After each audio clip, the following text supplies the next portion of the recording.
चलिए आज हम लोग क्लास 9th में एक विशेष टॉपिक पढ़ेंगे जिसका नाम है प्रोध। क्या नाम है? प्रोध। तो प्रोध किसे कहते हैं? हम आपको पिछले क्लास में कहीं ना कहीं हम दाब के बारे में पढ़ा चुके हैं। ये टॉपिक दाब से ही रिलेटेड है। दाब किसे कहते हैं एक बार हम रिवाइज करा देते हैं। किसी वस्तु के ऊपर, किसी वस्तु के सतह के ऊपर लगने वाले बल को क्या कहते हैं? दाब कहते हैं। किसी वस्तु के सतह पर यानी क्षेत्र पर लगने वाले बल को क्या कहते हैं? दाब कहते हैं। तो प्रोध आखिर होता क्या है? तो किसी सतह के लंबवत लगने वाले बल को प्रोध कहते हैं। जैसे फॉर एग्जाम्पल ये हमारा मार्कर है और हम इसको इससे ऐसे मतलब बल लगा रहे हैं। तो देखिए लंबवत बल लग रहा है ना, तो जो लंबवत बल होता है उसी को हम लोग क्या कहते हैं? प्रोध कहते हैं। ठीक, तो प्रोध का प्रभाव, अगला टर्म है प्रोध का प्रभाव। तो जो प्रोध का प्रभाव जो होता है P = F/A होता है, यानी दाब बराबर बल बटे क्षेत्रफल होता है। तो बल यानी दाब किस चीज पे निर्भर करता है? तो दाब जो होता है दो चीजों पे निर्भर करता है। पहला बल पे और दूसरा क्षेत्रफल पे।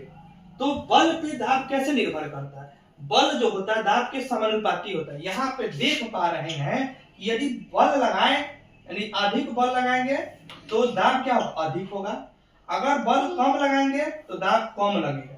दूसरा कंडीशन ये कहता है क्षेत्रफल जो होता है वो दाब के व्युत्क्रमानुपाती होता है, यानी प्रेशर बढ़ाएंगे तो क्षेत्रफल घटेगा और प्रेशर घटाएंगे तो क्षेत्रफल बढ़ेगा। एक उदाहरण के तौर पे हम आपको बताना चाहेंगे कि कोई लड़की है, गीली मिट्टी में घूमने जाती है और उसके साथ उसकी मित्र भी यानी दोस्त भी जाती है। उसकी दोस्त जो होता है वो हील वाला सैंडल पहनी है और दूसरी जो लड़की है जूती पहनी है, मतलब उसमें कोई हील नहीं है।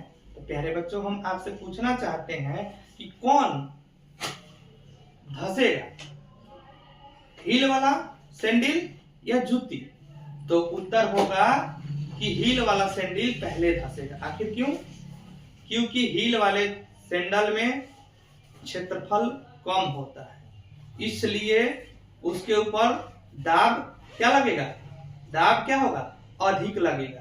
और जब दाब अधिक लगेगा वो जल्दी धंस जाएगा। अब उसी प्रकार जूती नहीं धंसेगा। जैसे एक पतली काटी लिया गया, यहाँ पे देखिए ये पतली काटी लिया गया, ठीक है? तो ये पतली काटी और एक मोटी काटी, तो ये दीवार में आपके सामने दीवार दिखाई दे रहा होगा, तो दीवार में सबसे पहले कौन धंसेगा? पतला वाला कि मोटा वाला? देखिए इसका क्षेत्रफल क्या है जी? इसका क्षेत्रफल कम है, इसको धंसाने में प्रेशर क्या होगा? ज्यादा लगेगा, ठीक है? और यहाँ पे इसका क्षेत्रफल क्या है? इसका क्षेत्रफल क्या है? अधिक है और प्रेशर यहाँ पे क्या लगेगा? कम लगेगा। तो दीवार में जो होगा आपका पतली काटी क्या होगा? जल्दी धंस जाएगा। तो ये प्रोध हो गया और ये प्रोध का उपयोग हो गया, दैनिक जीवन में प्रोध का उपयोग हो गया। एक बार पुनः हम आपको प्रोध का परिभाषा बता देते हैं कि किसी सतह के लंबवत लगने वाला बल को प्रोध कहते हैं। समझने के लिए एक बार फिर से, जैसे यहाँ पे कील लगाया गया है, तो इसको जब हम लोग हलाए होंगे, इसको अंदर जब धंसाए होंगे, तो उस कंडीशन में हथौड़ी से यहाँ पे लंबवत बल लगाया गया होगा। उसी लंबवत बल को हम लोग प्रोध कहते हैं। कहीं ना कहीं अब टॉपिक आपको अच्छे से समझ में आ गया होगा। अगर अच्छे से समझ में आया होगा अपने दोस्तों को शेयर करना है और चैनल को सब्सक्राइब करना है। सब्सक्राइब करेंगे तो कहीं ना कहीं आपको मोटिवेशन मिलेगा और अच्छे वीडियो आपके लिए हम लाते रहेंगे।